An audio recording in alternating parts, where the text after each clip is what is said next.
يهده الله فلا مضل له ومن يضلل فلا هادي له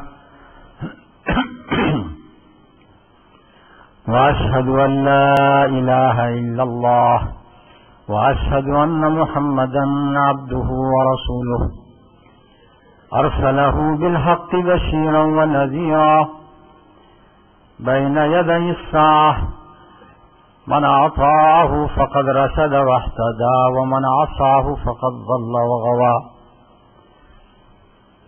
ولا يضر إلا نفسه ولن يضر الله شيئا أما بعد فإن خير الكلام كلام الله وخير الهدي هدي محمد صلى الله عليه وسلم وشر الأمور محدثاتها وكل محدثة بدعة وكل بدعة ضلالة وكل ضلالة في النار.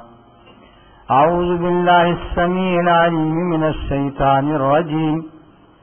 بسم الله الرحمن الرحيم. سبحان الذي يسرى بعبده ليلا من المسجد الحرام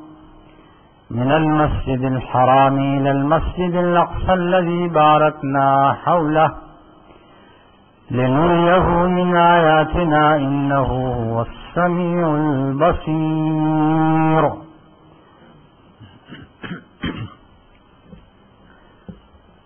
Dear brothers, sisters in Islam, normally on this occasion, around 26th of Rajab, which has already passed now, we mention about Al-Isra wal-Mi'raj, the night journey of the Prophet ﷺ from Al-Masjid al-Haram, the sacred mosque, to Al-Masjid al-Aqsa, the farthest mosque, which is the Mosque of Jerusalem. And then his ascension to the heaven, which is mentioned in Surah Wan-Najm. Because according to the history, that event took place around 26th of Rajab. The details of that journey are almost known to every Muslim. We just want to remember them, remind them, and also to remind this fact that our Prophet ﷺ, who was born in Makkah, that was his birthplace. He was shown Taibah, Al-Madinah, in his dream, in his vision, as a place of his migration. And then the Prophet ﷺ was taken by Jibreel alayhi salam to Jerusalem, to Al-Qudus,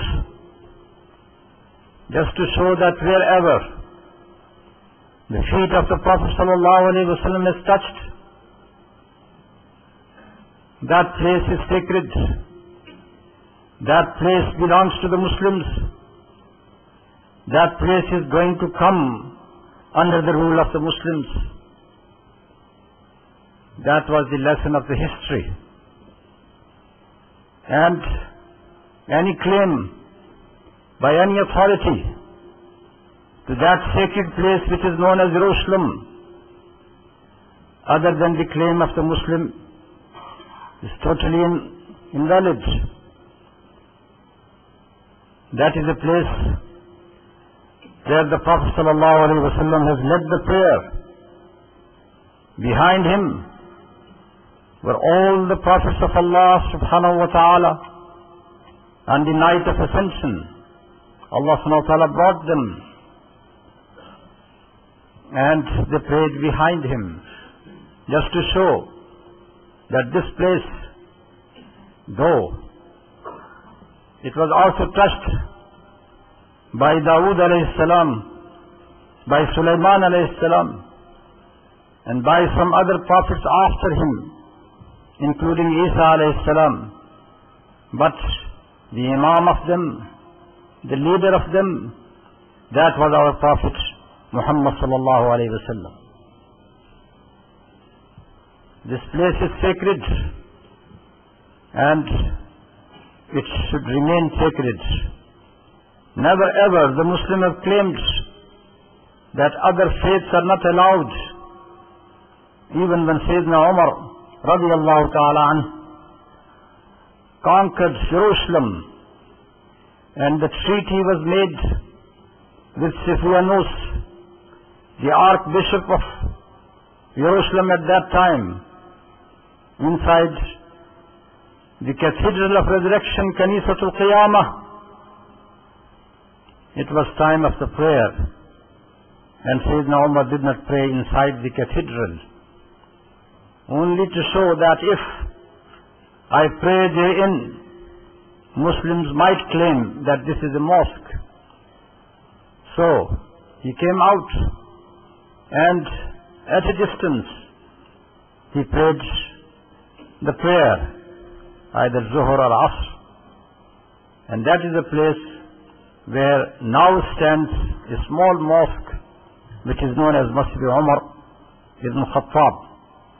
And on the face of this mosque there is a plaque, a very big one, which records the treaty which Sayyidina Umar has made with Siphianus, with the people of Iliya, Baytul Muqaddas, where the freedom was granted to them, to their cathedral, to all their places of worship, where it was allowed even for the Jews to come and visit Jerusalem, and if they want to pray, they can pray therein as well.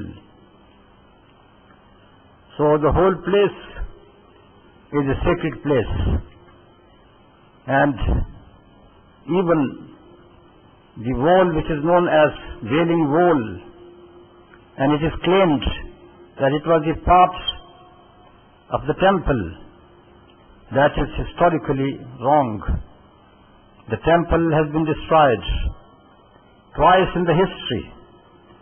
First after the fall of Jerusalem in 586 BC by Nebuchadnezzar, the emperor of Babylonia al-Iraq, who invaded Palestine at that time, and then he conquered it. He destroyed the temple, and then he took Bani Israel into captivity of Babylonia, where they lived for 70 years. After that, some of them were able to come back. Some others, they settled down in Iraq, and this is how the existence of the Jews in Iraq. Bani Israel, there were 12 tribes. Among them, the most prominent one was Bani Lawi and Bani Yehuda. Bani Yehuda, these are the two tribes which are traced. The other 10 tribes are never traced after Banu Israel were expelled from Palestine after the second devastation of the temple in 70 AD by Titus, the Roman commander. They were expelled from there, and that was their diaspora, where they have been scattered throughout the world. So they could never trace the 10 lost tribes. And it is said among them who migrated to Afghanistan and those people who later accepted Islam, and there were no more trace available for these 10 lost tribes of Bani Israel. So those people who claimed that they claim to that country, to Palestine, and those people who are populating it now, or ruling it now, most of them, the majority of them, never belonged to the race of Bani Israel. People know who they